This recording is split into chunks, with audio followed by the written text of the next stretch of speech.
Bro. I know, I got to do an intro. Go. All right. Ladies and gentlemen, welcome to Finish the Story. I am your host, Keegan Ray. Happy Finish the Story Friday.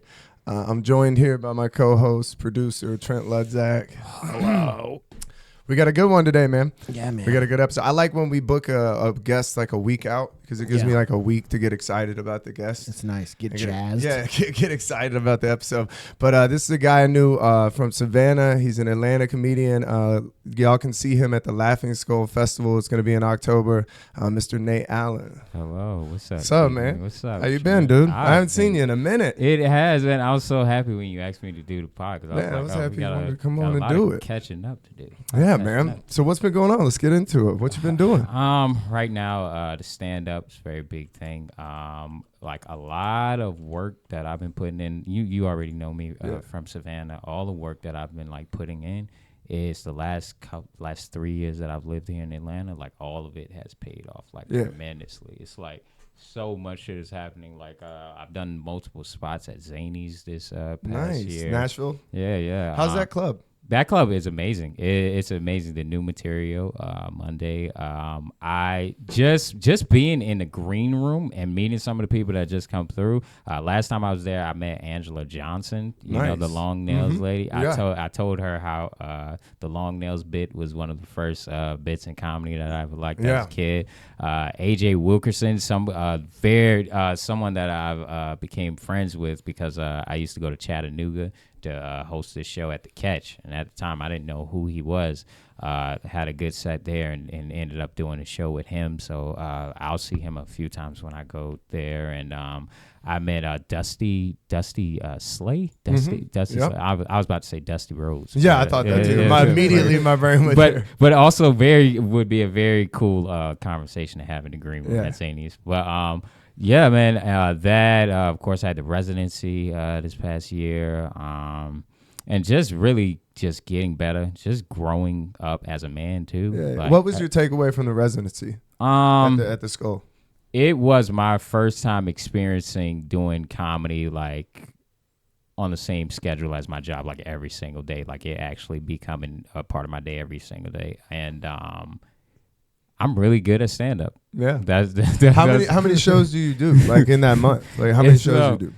Don't let me do math. All right, it's 4 weeks in a month. So you do 2 shows on Thursday, think 2 on Friday, 3 on Saturday, and then the 1 on Sunday. Okay. Yeah. So nice. it's a lot of you have the viewers do that. And like, how much time are you getting on these sets? Sometimes on a weekend show you may get like a 15-minute spot, but most of the time it's like the 8-minute spot on the best. That's nice. That's a lot of room to kind of fuck around and yeah, play with shit. it is. And I'm so thankful for the time in Savannah because, you know, we would be at like shitty bars where people are barely paying attention to us. So it's like when I go to a room like even like a Star Bar or to like a Laughing Skull, when something is set up for you to pay attention to a live performance, and it's very shameful if you interrupt or you're doing something else, it's like a fucking layup for me. Yeah. So it would be nice where it's like I would try almost anything and that shit would go in. Or even the awkward moments, it was nice having control of the room, being able to turn shit around. So yeah, that's the thing that I learned the most, is that I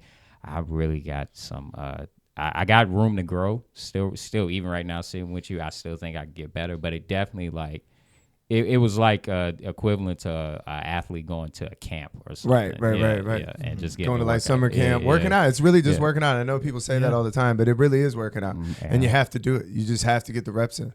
It's important to have those like periods in your like stand-up career too. You have to have periods where you're doing it all the time, even if that's just you going out and fucking doing the mics. Every one that you possibly can for a while, because that's where you actually get better.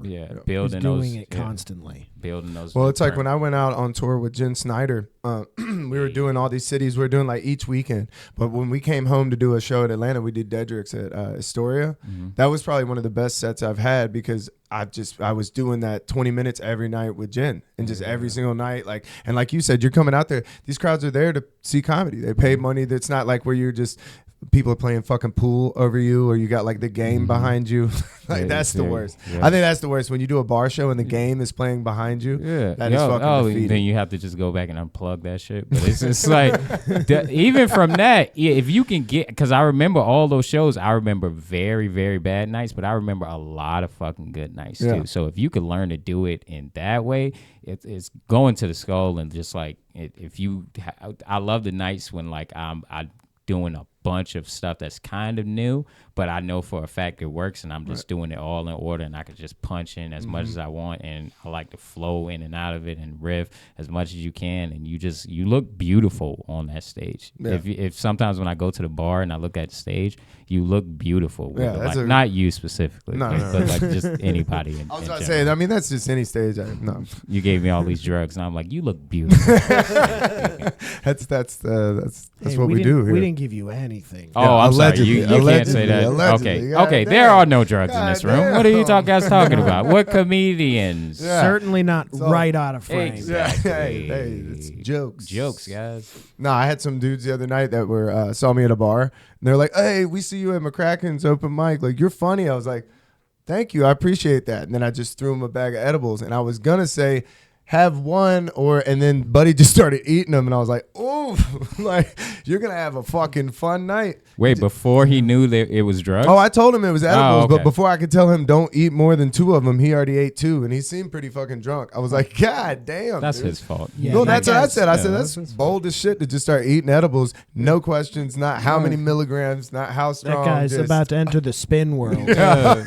He just heard the spin word. cycle. He just heard the word edible. He was like, "Well, I sprinkled a little angel dust in there before." Yeah. Yeah, that's edible PCP. Like, Man, you should have let me finish explaining. That guy's spinning so hard. I mean, That's Hurricane John coming through the bar. Yeah. I mean, I've done it before. I hit a bowl one time at a Flaming Lips show, and I just hit it, and I'm like, I blew it out, and I looked at the guy. I go, dude, that tastes like opium. He goes, oh yeah, man, I put a ton on top. I was like, what the fuck? And then he looked at me and goes, you didn't ask. And I was like, you're 100% right. Yeah, I did not fucking ask. I took a bowl from a stranger. Like, beggars cannot be choosers. You know what I mean? Exactly. That's totally on me. And Honestly, he can't put opium. That's pretty exotic. It is. You really got lucky with that. I was saying I was not expecting opium, but out of everything, that's not the worst. Yeah. That's not the worst. I saw the Flaming Lips just laid in the grass. It wasn't too bad. Yeah, it was a great drug to take accidentally. Yeah. That's not like a long trip either. Yeah, That's a terrible. Not that Some I would people know in anything Florida about might that. argue, but Yeah, and it's not like he could put a label on the shit like this is opium. Dude, yeah. I saw a guy at a concert pick a pill up off the ground and take it. Yeah. I was like, yo, what the fuck is going on in your life? That you just took a fucking random pill. I was like, bro, there's websites that you could have looked up what it was. Yeah. Wow. That pill high is like something. A mystery pill. Yeah, a mystery pill, dude. I got a feeling and then got some hydrocodone from my dentist. And I asked for another prescription, and I'm glad he ignored it. I'm glad he ignored my request because it was like just taking that, I can see how it could make you do anything. Oh yeah, You almost became an enthusiast. Yeah. It happens quick. Yeah, it really does. The next thing you know, you're itching your face. You're on Facebook. You're just arguing with somebody in the comment section. Like, I remember that dude from McCracken's. Damn, what happened to him? What happened to him? So what's up, man? Did you you got a story did you wanted to tell today? This story is low key a bit. Okay. That I'm trying to work out too. I like that. Doing this whole skull thing, I was trying to. It's gonna be like industry there, so I was trying to really figure out how I could stand out. And Ian suggests this story that I'm about to tell. You know about my dad's whole drug thing, right? Yeah, a little bit, not too much. I shouldn't say his whole drug thing. He went through an addiction. He picked up a pill at a concert and never was seen. Yeah, That was that guy. But no. All right. So of course my dad was. He was on. I'm gonna go ahead and say heroin. Yeah. He was on heroin. For some reason, I'm gonna say no. I think it was more of the crack cocaine. Oh, Okay. okay. All right. And all right. So at one point, we had to like kick my dad out the house because my mom used to have like a bunch of cassette tapes. So at one point, he like tried to steal all of them, and we kind of like ganged up on him and like kicked him out. Whoa. And Wait, how many people? Like you, so your mom? me, my 2 sisters. So just 3 children beating I was up. about to say, how old are you? I was probably maybe 14 at the time. Damn. Yeah, we were children. Yeah. Yes, very sad. Damn. Okay, so at this point, he's not living with us, so he's out of the house, and we started to suspect that somebody was breaking into our place because all of my sister's chicken fingers went missing.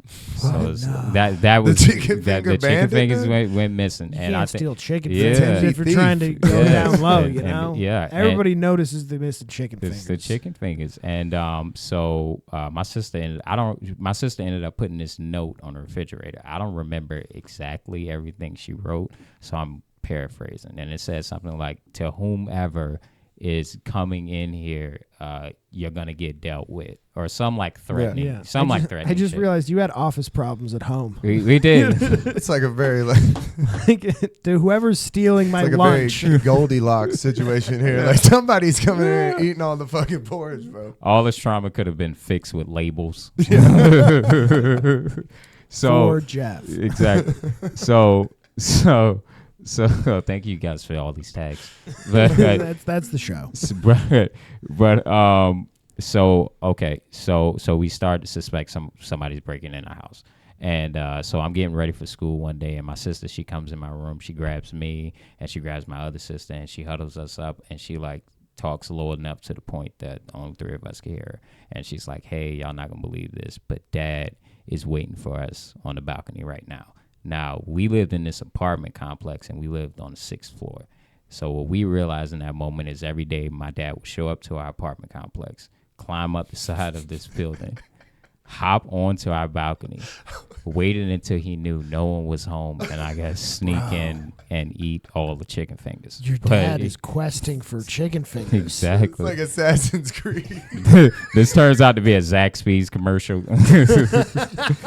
You like turn to the camera, guys. That's why you should get a sax. Like, what the fuck, dude? It's Chick-fil-A, eat more chicken. All right. No, all right. So we found out that that's what he used to do, but today we actually caught him.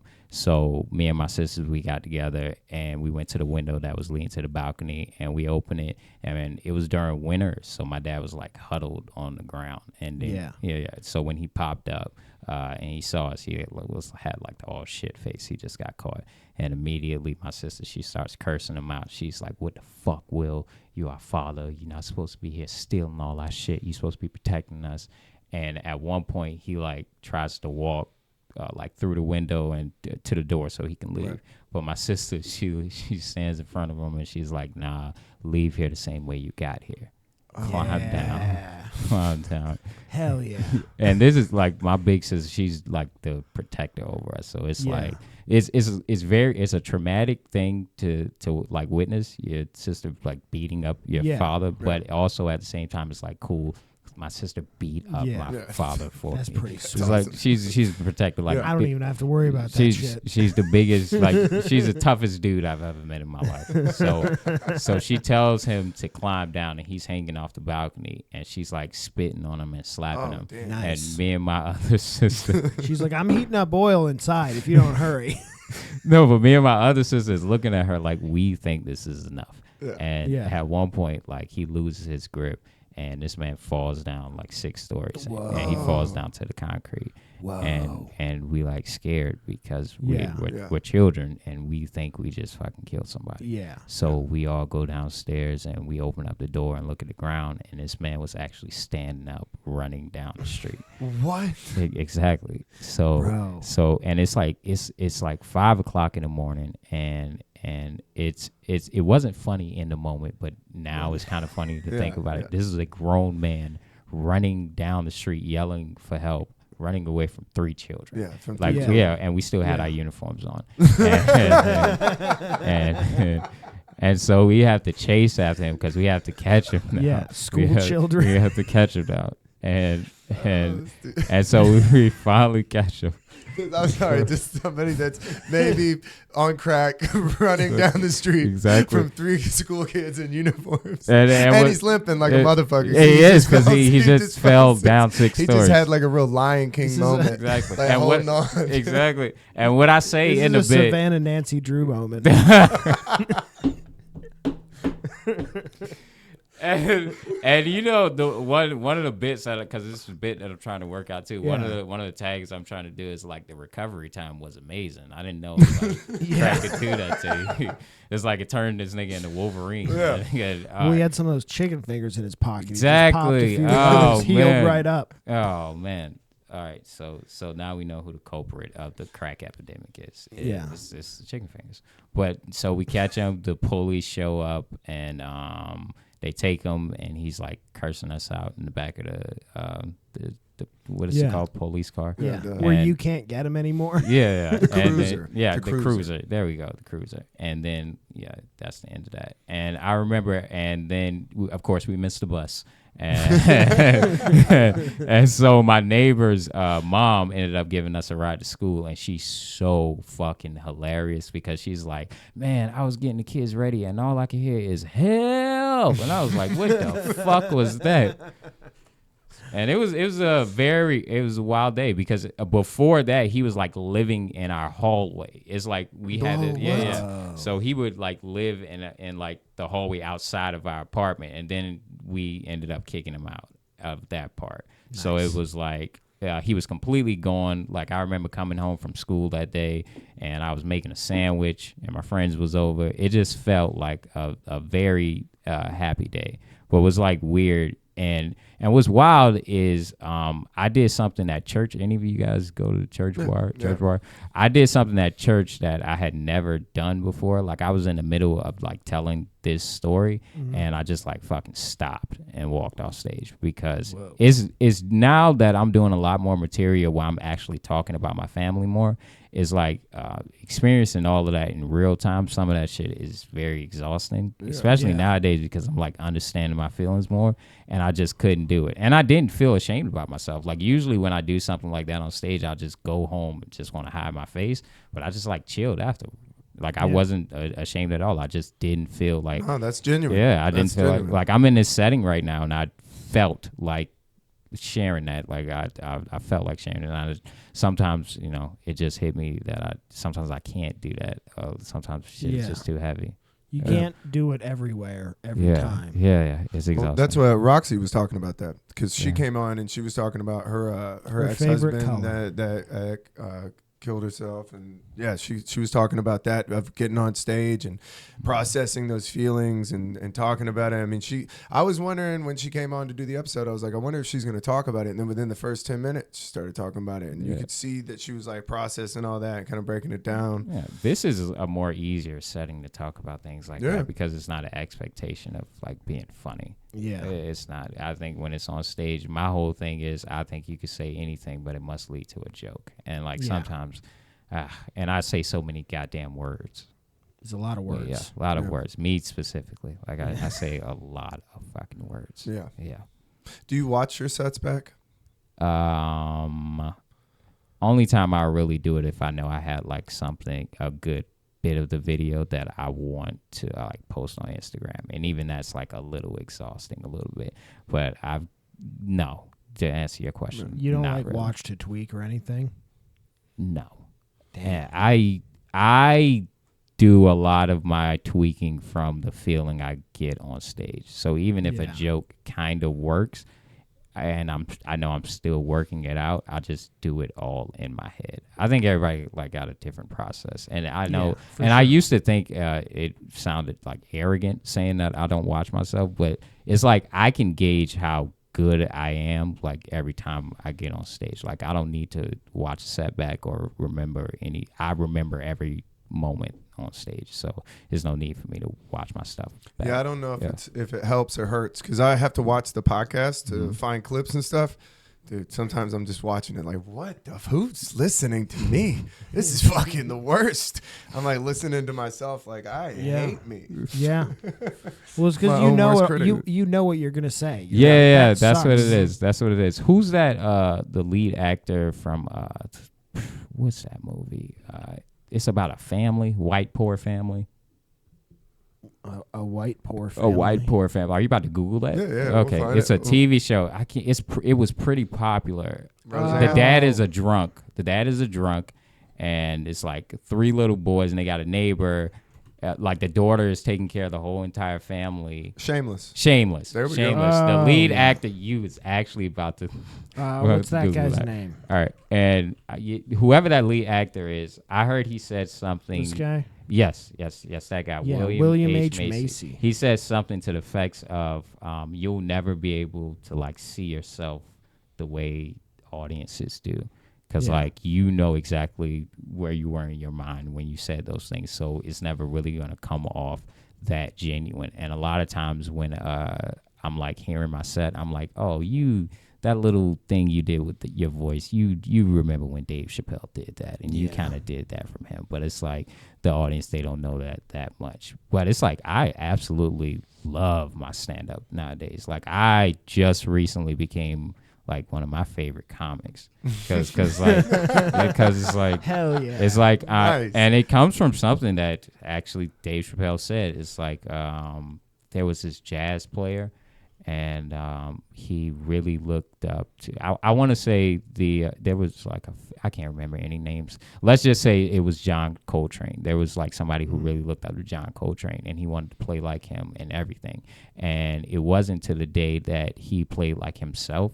And that was the day he actually became a great artist. So it's like now that nowadays I don't watch too much stand up. I try really hard not to watch too much Dave Chappelle. Like I'm really just trying to figure out who Nathan is. Yeah. And like I'm bringing that more on stage. Like somebody gave me a piece of advice like a few nights ago.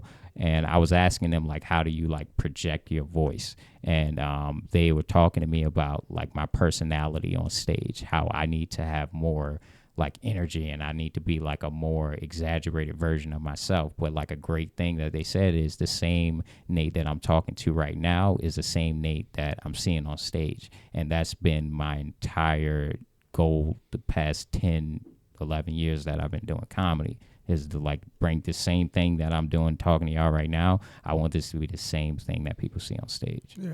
I think that's important. I think when you're genuine on stage, people see that because they snuff it the fuck out. When people get up there, those open micers get up there and they're bullshitting and they're trying to be like a character. The crowd sees right through that. Like, you see them lose it. Like I see a lot of the guys at McCracken's that are newer. Like you see it when they're doing like a character or something. They're trying to be something they're not. You're like, this ain't gonna go well. But a lot of times I think that's like the process because it's like first of all you do have to be funny. You have to try everything. And the thing that I even way. talked about telling the dad's story and standing out is like there's plenty of like funny people that could get on stage and say something that'll make you laugh. But it's like how many people that you see on stage and it's like, oh, I like that dude and I like what he's saying and he's very interesting to me. I think like first those open micers that you talk about just have to learn how to tell a joke because you can't just skip to like this shit I'm talking about because I tried to do that and it just left. You have to learn to tell a joke, then you can learn to build off of that. Exactly. Those days, you remember Sentient Bean? Those days, Sentient Bean was a coffee shop that I in Savannah. I think I stopped. Dude, I did it on mushrooms. I went there. I'm pretty sure everybody was on drugs. It was a fucking what was that like? nightmare. It felt like I was putting my set together like puzzle pieces in front of everybody, and it was just dead silence, people on their laptops studying, and I'm just on mushrooms trying to tell a story. Yeah, it's a coffee shop. They set up a big black curtain to separate from the bar and then the other side of the room. God, I forgot about that show. Yeah, I always remember Sentient Bean. I remember the first time going there, Googling what Savannah comedy was, and I was like, oh shit, this place is like right around the corner from me. And I walked in, and the very first comic that I've ever heard perform stand-up comedy live is Chris Davison. Wow. No, I'm not saying this to impress you. I'm just saying that that's what happened. No, that he's just been on the show. Yeah, he's been on the show. He was on the show. show. Yeah, that's why I was like, whoa, full circle. He had like right before me? No, he was one of the earlier episodes. No, we had a lot of fun with him in here. Yeah, man, he was first comic that. But that's an interesting first. Yeah, interesting first. Yeah. What year was that? I was right after I graduated high school, so either 2013, 2014. Nice. Yeah. Oh shit, we started like the same time, around the same time. I remember Kevin Hart had like really blew up. Yeah, like that was the early days of Kevin Hart. Early days of Kevin Hart, incredible. I was a big Kevin Hart fan, and everybody was back then. Everybody. He was just such a murderer. He was in interviews, in anything. Kevin Hart was really good, and at that time, I really had just found out how much of a genius Dave Chappelle was. And I'd never thought that I could do comedy like Kevin Hart or really anybody. And that's usually the thing that has kept me even from thinking about being a stand-up comic before this time. But watching Dave, it was like, oh, I understand. I can kind of do comedy this way. Yeah. And like the first, and I'm not going to lie, I thought I was going to be the shit. I thought I was going to be so good. Like I had zero nerves. Like I was like, I'm going to kill this shit. This is so easy. Yeah. Like I was watching other people go up before me. I was like, they just don't get what stand up is about. And like I had never done a set before. You were just the most obnoxious. I really was arrogant. I was trying to skip to the. I don't know what. And I'm talking about killing at a coffee shop where it's like most of the people didn't even know the show was happening there. They're studying. Right. So I get up there and I do. Yeah, this is the very first set. This is me completely in myself before the first set. And I tell one joke, completely silence. And in that moment, I realized, oh, this is kind of hard. Tell a second joke, bomb. Then I tell a third joke, and I'll go ahead and because I've told the story a million times. I stole a joke from Dave Chappelle. Wow. Dave Chappelle had this, and you can look it up on YouTube right now.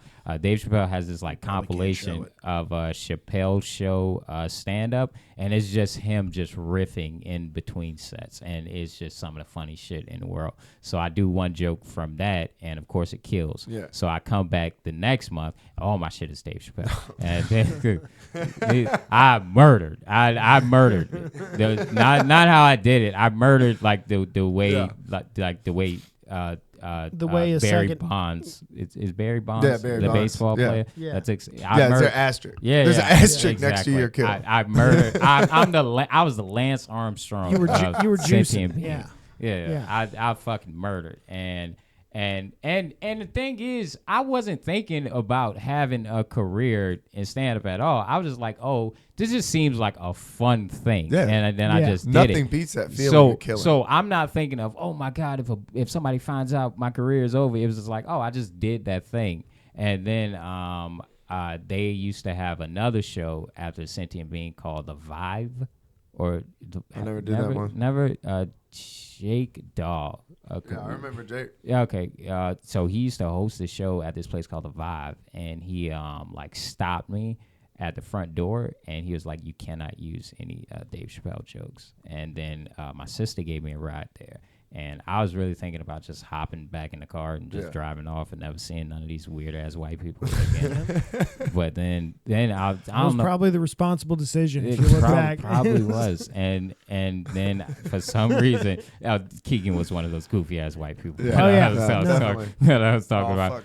But no, I just came back and riffed. I don't remember most of the things that I said, but it started from there, and I've been doing comedy ever since.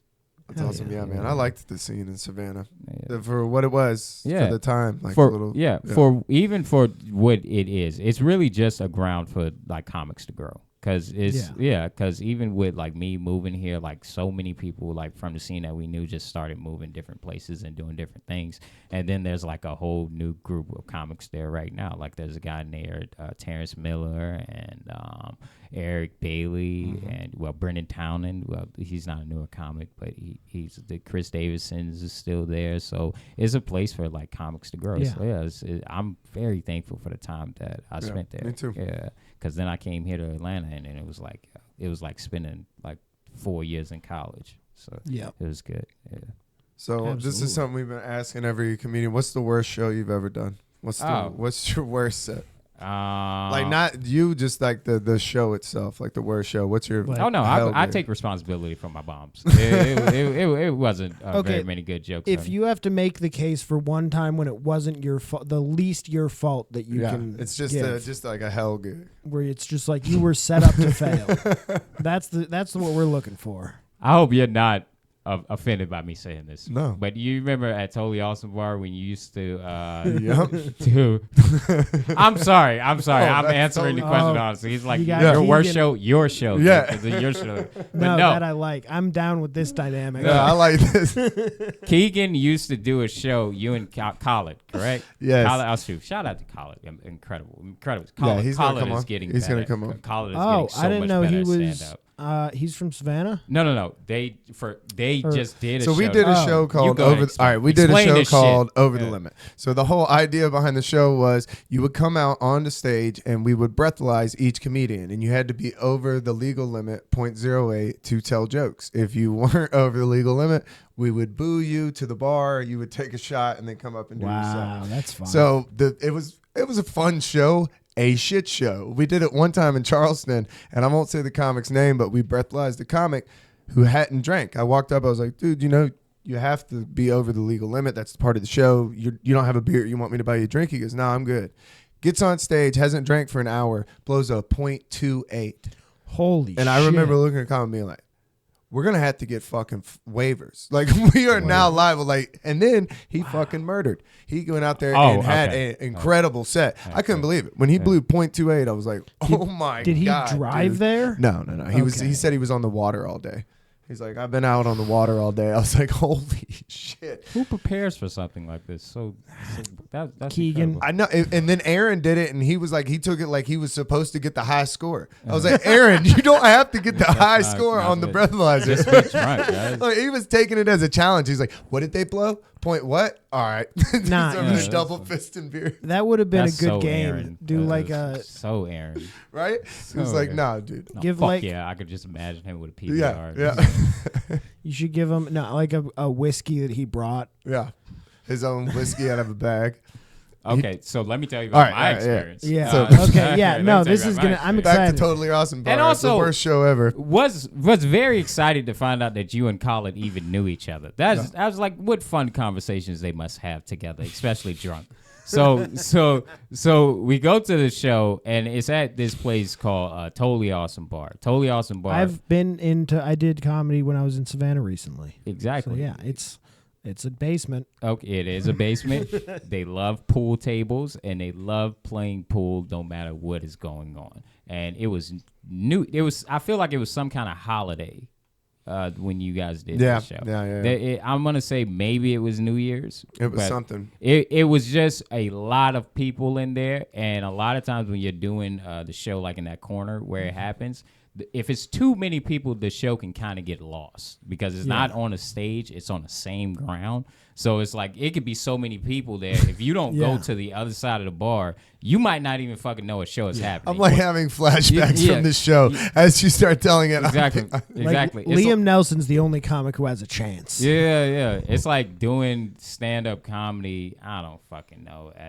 I would say the DMV or like the. And is everybody standing? Yeah. Everybody's Oh, standing. those are yeah. the weirdest is when you're doing comedy to other standing people on the ground. Yeah. It's they're the weirdest shows ever. Yeah, but not the shit on them. It's been great shows there Yeah. before. Yeah. Not this one that I'm talking about. Not this So, but it was like so many people in there, and I remember you gave me it for some reason. I asked Gerard Smith to go up there with me. I kind of already knew it was gonna be a battle. Gerard Smith is a very, very, very amazing genius of a goddamn comic. Gerard Smith is the first comic that I've ever seen do comedy the right way.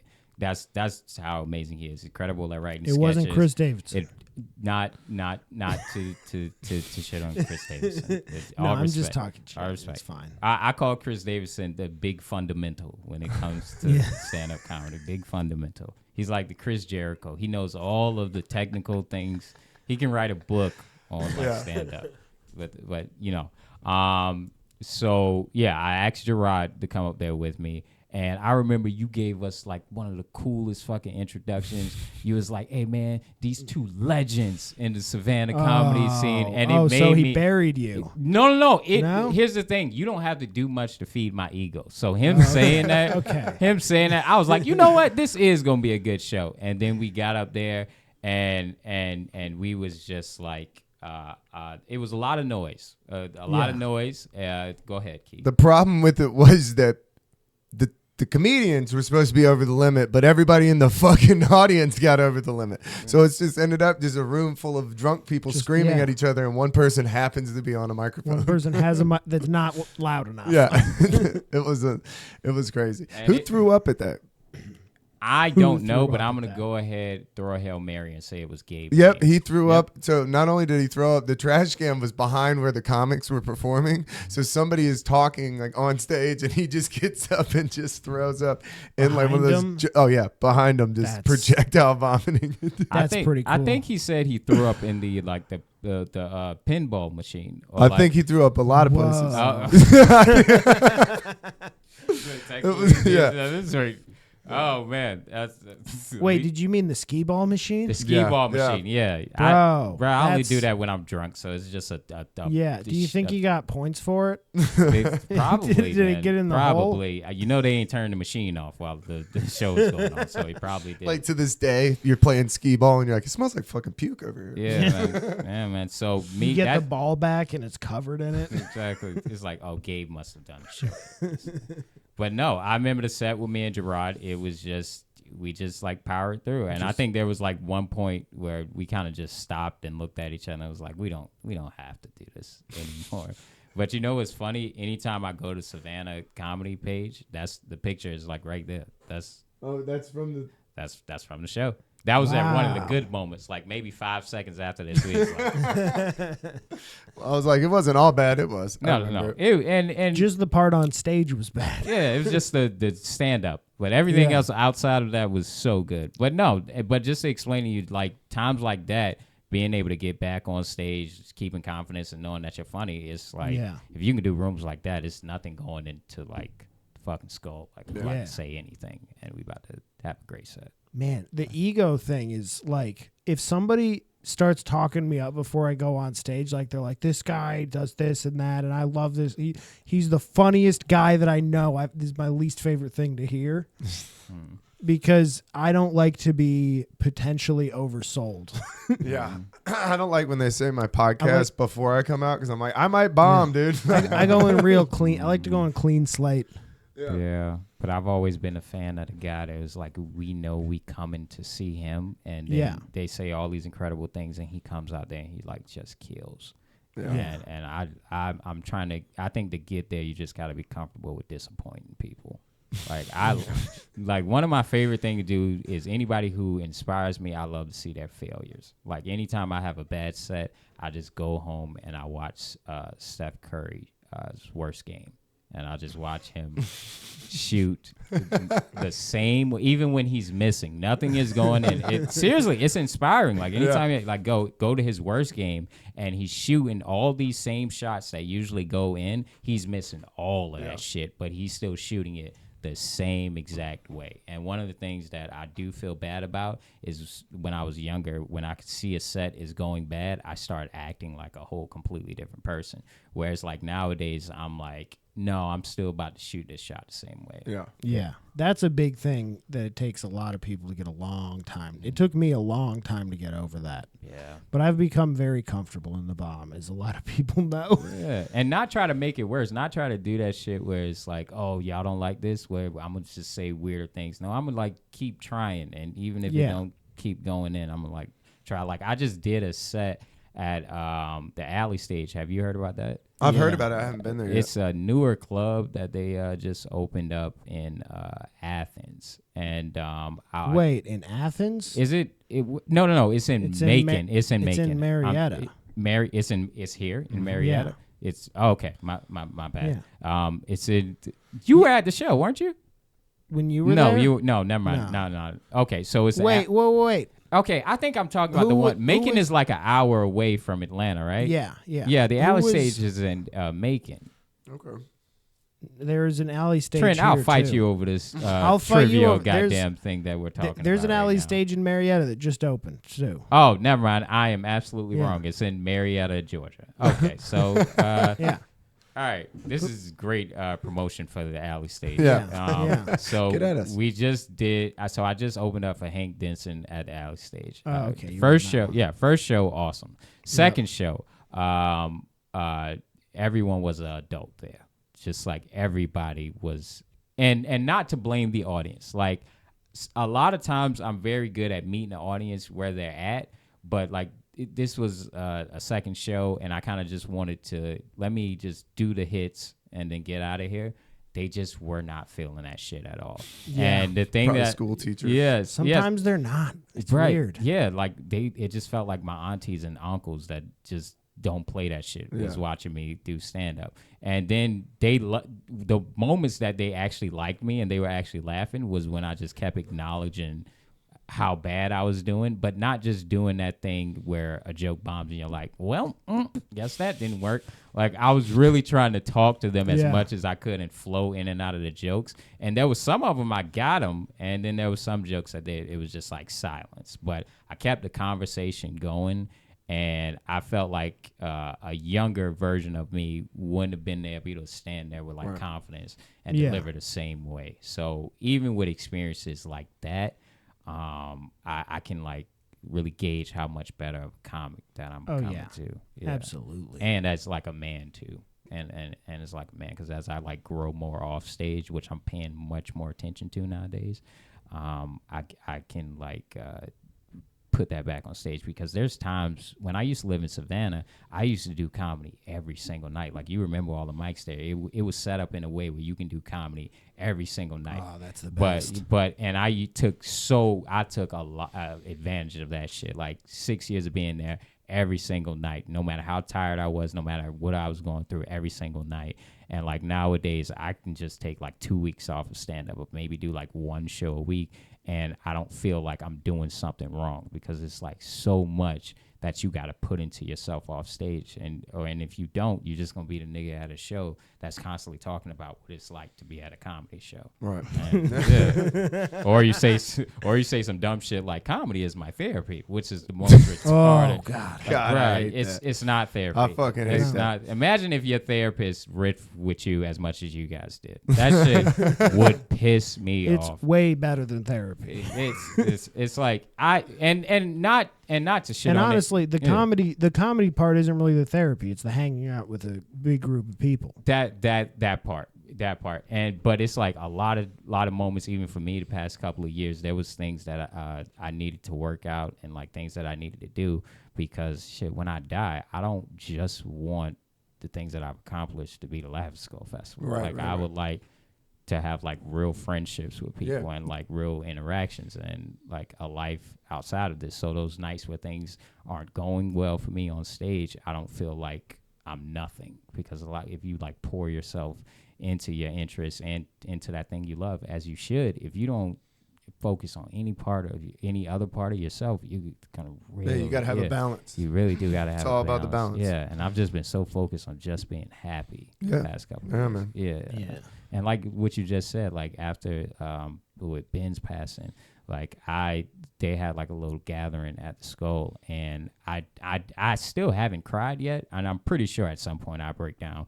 But like it felt good just being around people that were thinking about the same thing, and it was a lot of love. Like I gave you a hug before I came in here, and that's really what it was about. Like I don't know if this is the last time I'm gonna see either one of you. Yeah. So that's Hopefully man. not. I'm glad you came on today. yeah. I really am. Zaxby's.